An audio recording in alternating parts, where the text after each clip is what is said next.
Greetings and welcome to the Dr. J Vlog series. It is Thursday, July 24th, 2025, and on Thursdays we talk about knowledge and science. So today's vlog deals with the weekly theme of honesty, but now we're talking about honesty in science. And I'm basing the vlog mainly on a summary of some parts of an excellent 2019 book, which I'm going to recommend, by Robert T. Pennock, titled An Instinct for Truth, Curiosity and the Moral Character of Science. So the main argument builds on the idea that honesty is a core scientific value. We've been talking about it in other contexts this week as well. But that basically means that more than anything else, a scientific integrity demands an ethics of utter honesty. And that's kind of the scientific parallel term to one that I used yesterday or the day before, radical honesty. So I used it in terms of talking about how we might approach ourselves and our relationships. So in effect, understand that science too has a moral structure, obviously, just like every other facet of human behavior. And so what does that really mean then? Well, in effect, understand that when we talk about the importance of morals in science, there are so many different ways that those could dictate our behavior, both in prescriptive ways and proscriptive ways, the do's and do nots, if you will. So I want to actually start by considering the advice of Richard Feynman. Some of you will recognize the name. He was one of the 20th century's greatest physicists, theoretical physicist. He was winner of the 1965 Nobel Prize for Physics for his work on quantum electrodynamics. And he delivered the 1974 commencement address just over 50 years ago at Caltech, titled Cargo Cult Science. So it's a reasonably well known. I'll leave a link in the description below for a voiceover reconstruction of the speech, since I wasn't able to find live footage. So his idea of the cargo cult science then illustrated just how easily humans could fool themselves. He extended the critique to pedagogy, teaching, suggesting that teachers are often no better than witch doctors in validating the effectiveness of their techniques. And so we can talk about educational science as such, but we have to admit that these are not, or at least not yet, scientific approaches or studies for the most part, because we hadn't yet really turned the scientific lens rigorously onto our pedagogical practices. So with this kind of challenge in mind, Feynman went on to offer these future science students some advice that gets to the essence of what it means to be a scientist. So he admonished his students then to cultivate, quote, a kind of scientific integrity, a principle of scientific thought that corresponds to a kind of utter honesty, a kind of leaning over backwards. So for example, if you're doing an experiment, you should report everything that you think might make it invalid, not only what you think is right about it, other causes that could possibly explain your results, and things that you thought of that you've eliminated by some other experiment and how they worked, to make sure that the other fellow can tell that they have been eliminated. So in summary, the idea is to try to give all the information to help others to judge the value of your contribution, not just the information that leads to judgment in one particular direction or another, end quote. So Feynman, again, cited the first value as being honesty, which is central to scientific character virtue, if you will. And then he went on to provide examples of what that means in terms of actual human behavior. And in saying this requires a kind of leaning over backwards. Feynman clearly recognized that this prescription goes far beyond what's normally done or expected of scientists. It's an ideal. It may not be impossible to achieve, but it's certainly going to be very difficult. And one might reasonably object to utter honesty and full reporting because these cannot always coexist in science, at least not in the detailed ways that Feynman recommends. So for instance, while it might be helpful to the progress of science to have access to all the data from unsuccessful studies, that may not be feasible or even desirable in practice. So who would want to publish those the data or make them available? And how, if not through publications? Well, these days that can be accomplished, in fact, a little bit more easily by uploading the original data, even of the failed experiments, the failed surveys, whatever the nature of your research. But you can upload the data to the internet in this day and age. And increasingly, that's what's done. Or people will publish an article and then they'll provide a link so that you can access the data yourself. So, and again, most universities then have expansive electronic storage systems, etc. So that's one way of laying bare what exactly we're doing in terms of the data gathered.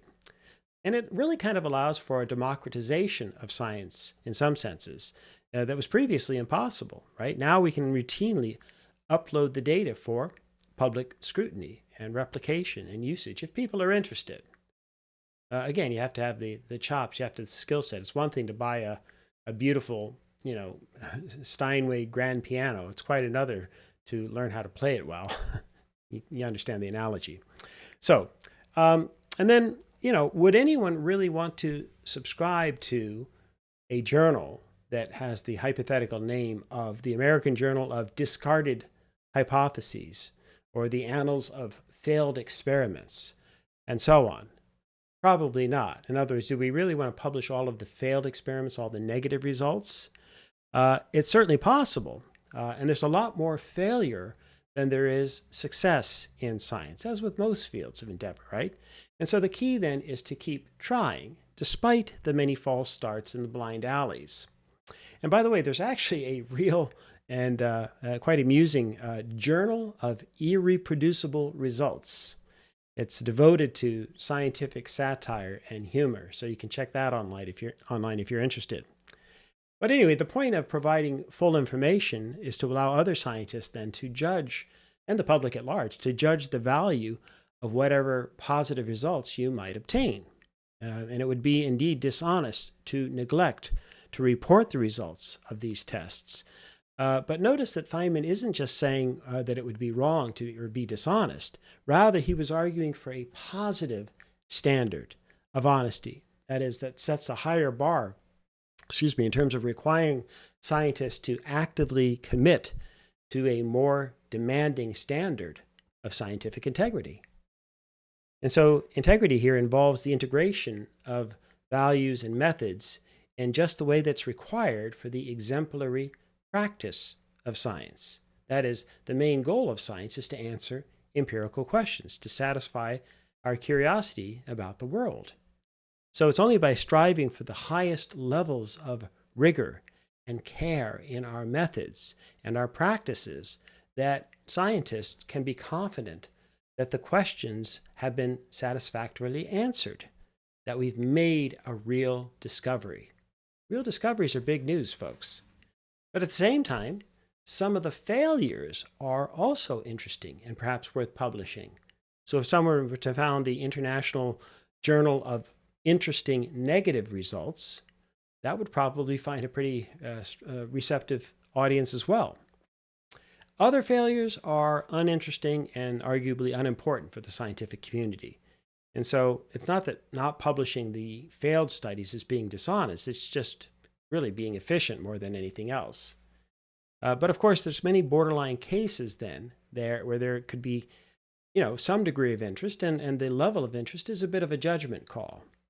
So we might even agree that publishers should probably take a bit of a broader perspective and publish more than what they have in the past, including some failures or semi-failures or interesting failures, if you will, especially because electronic publishing these days has mitigated the economic constraints and other restrictions of journal publication. So we can do a lot more these days, and again, more efficiently.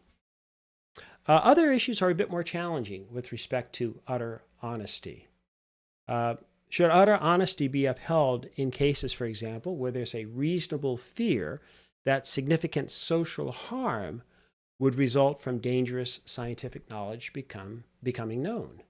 And so again, this is kind of the moral equivalence at the personal level when we talk about, should I really be completely honest with somebody or practice radical honesty if I suspect or anticipate or hypothesize that there might be some greater personal or social harm that would come from my being radically honest? So this kind of issue plagues the scientific community as well. So many of the Manhattan Project physicists, for example, who solved the enticing theoretical and technical problems that led to the, you know, the knowledge for the atomic bomb, including Feynman. A lot of these folks regretted their roles in releasing the nuclear genie, if you will. And of course, if interested, you should really check out the 2023 film Oppenheimer for a dramatic depiction of the events, at least in terms of Oppenheimer's perspective. And of course, it was presented with some artistic license as well. But the moral dilemma's all too obvious. And, so to put it in perspective, we are rightfully stunned and even horrified by the tragic events of 9/11, the devastation that was wrought on that one fateful day, and the nearly 3,000 lives that were lost. By comparison, even 80 years after the fact, how can we not also be stunned by the far more devastating results of the only two times that a people, in this case the US government, detonated atomic bombs over civilian populations? Hiroshima on August 6th and Nagasaki on August 9th. And it's estimated that between those two blasts, more than 100,000 people died immediately or shortly thereafter their detonations. Again, mostly from the blast and from the unthinkable pain associated with the heat and burning to death. I just can't even imagine. So think of not just one 9/11, but at least 35 9/11s combined, occurring from just two planes dropping an atomic bomb on two different days. Okay? And then, of course, beyond the immediacy of the deaths, of the over 100,000 deaths, at least that many, if not more, and again, the estimates can vary wildly in this regard, also died subsequent or in the intervening days and weeks and months ahead. So, leaving aside then the question of whether or not scientists should have pursued the Manhattan Project in the first place, surely we can agree then that honesty does not compel the full publication of the details that would allow others to replicate that work. Okay, now, and then sometimes doing the right thing can mean being completely honest in a larger social setting may not necessarily be a wise thing because of, again, to prevent greater harm, if you will. So biological research also can carry significant threats. And so governments typically issue policy guidelines to regulate and limit what's termed as dual-use research of concern. And that's what it's called, at least in the United States. And it has at times then restricted, as the U.S. government has restricted funding for the types of scientific investigations, such as so-called gain-of-function research in virology, that's investigated ways to increase the pathogenicity, that's the strength of the deadliness, and the transmissibility of viruses like influenza and SARS and so on. So let's be clear. The question of whether dangerous research should be pursued at all is not a question about honesty. It's a question about the ethical limits of our curiosity. But once we've done the research, we also have to think about the implications of publishing the new knowledge. And again, this is where Pennock suggests in his book, or develops this idea of a virtue theoretic approach to help one begin to think through these types of difficult cases. So honesty is a virtue in science because it's essential for the satisfaction of our curiosity. It's a practiced disposition that's important for discovering truths about the natural world.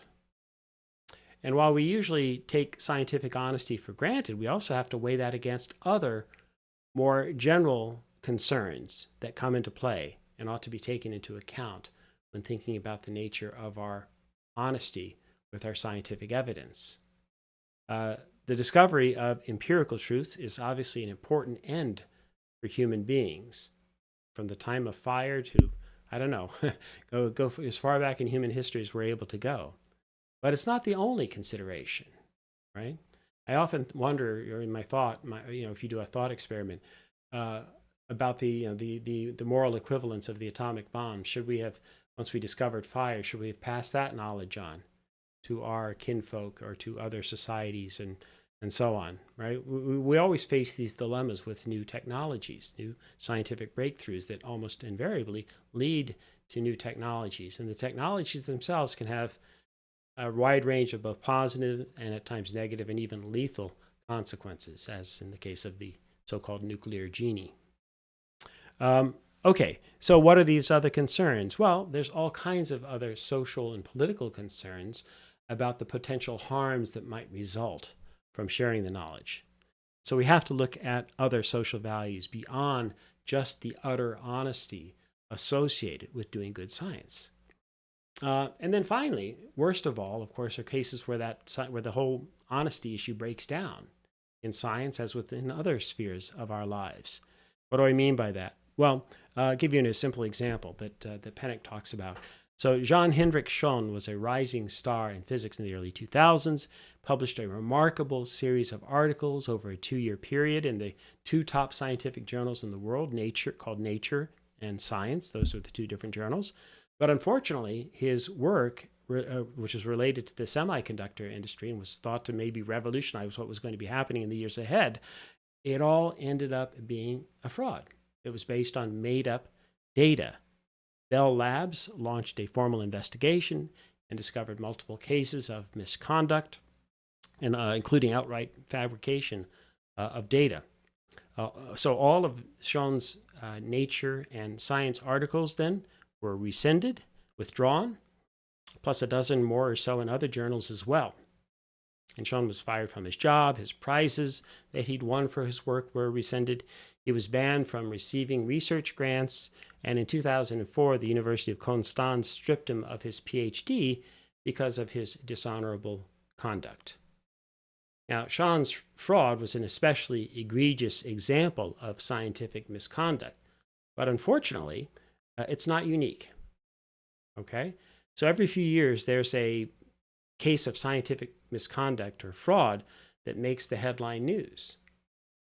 And are these the exceptions or are these the common practices? Well, it's really hard to get excellent data in this regard.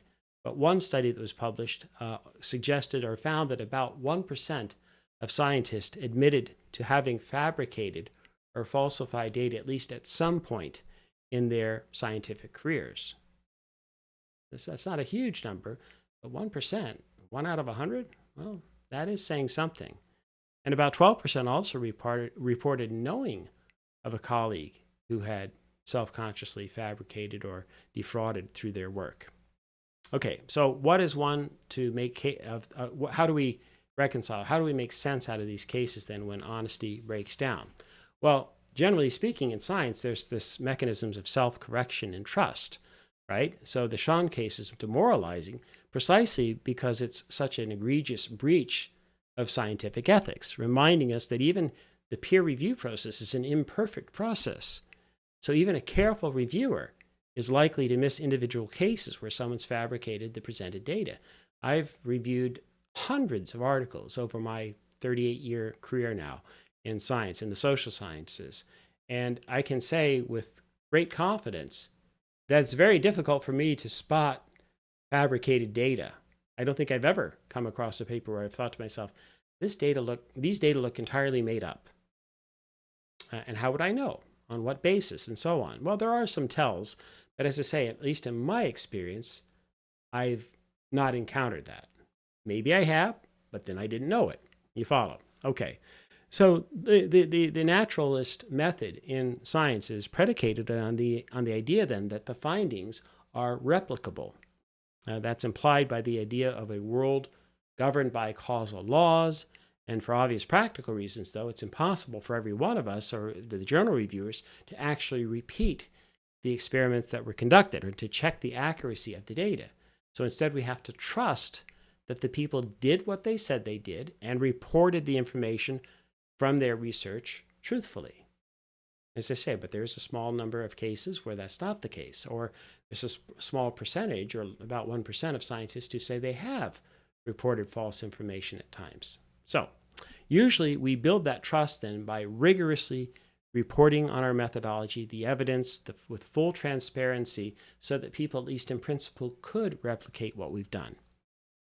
We also have these communities of scientists that are relatively small when you drill down very narrowly into specific domains and specific research questions and problems that people are tackling. Not everybody's, obviously working on the same issues. But within a given field, you've got a great many subfields, and you've got a number of specialists working in those areas. And so usually you get to know these people and the people that share your interest. And again, usually that means you can count on them, you can trust them, you build on that, you build that trust over an extended period of time. And then, of course, at the same time, we have to rely on people's character. Knowing that someone has a certain character trait means that you can count on them and in terms of their intentions. And in general, scientists then assume that these are common values with other researchers. And so in the vast majority of cases, of course, it's completely reasonable to do so. The Sean case, of course, being a dramatic exception. And then fourth, if we're adhering to scientific methods, this can also help us autocorrect, if you will. We can always, hopefully, find the errors that we're committing along the way, or maybe our co-investigators or others can take a look at our work as well, even before we send it out for peer review. So generally speaking, we are able to do a lot of self-correcting even before we get to the point of trying to publish the research. And then, even if we do get it published, again, science has these kind of built-in self-correcting mechanisms, because if it's really important, it's going to lead to implications down the road. It's going to, the best of the true scientific discoveries make real-world differences too.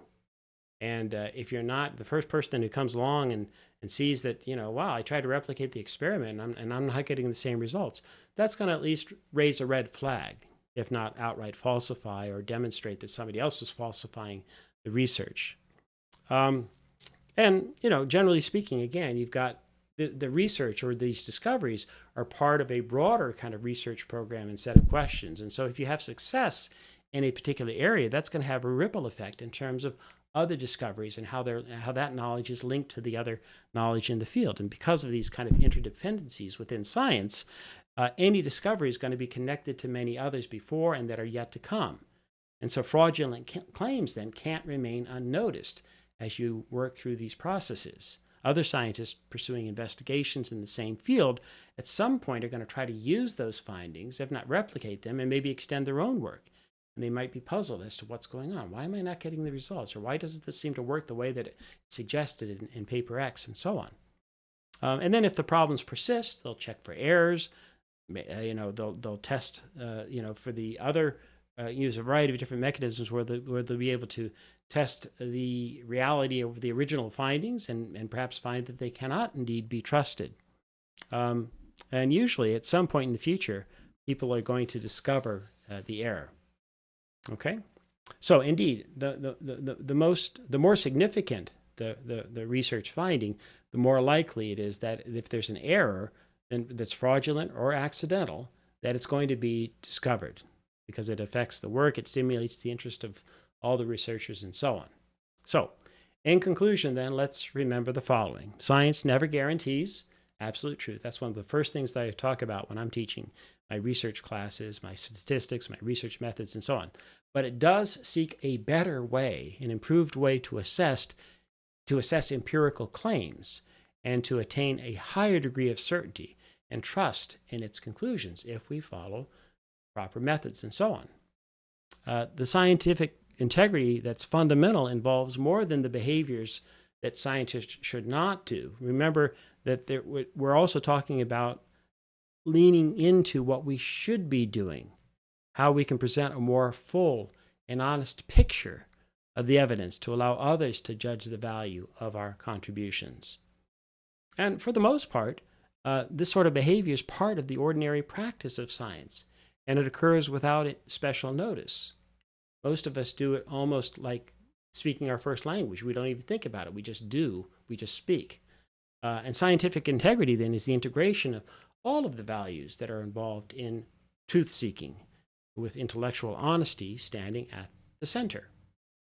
And so Feynman's notion of utter honesty is but one expression of this. So to reconstruct science's moral structure, one has to identify and integrate the other virtues that orbit the bright lodestar that guides scientific practice. And of course, in some cases, scientists don't live up to these ideals. But again, the scientific community recognizes them as aspirational values that define what it means to be a member of the scientific profession. And those who flout them or don't observe them really don't deserve the title or the label of scientist. Okay? So Feynman then closes his commencement address with a wish for his listeners, the graduating science students. Quote, "So I have just one wish for you. The good luck to be somewhere where you are free to maintain the kind of integrity that I've described, and where you do not feel forced by a need to maintain your position in the organization or financial support or so on to lose your integrity. May you have that freedom." End quote.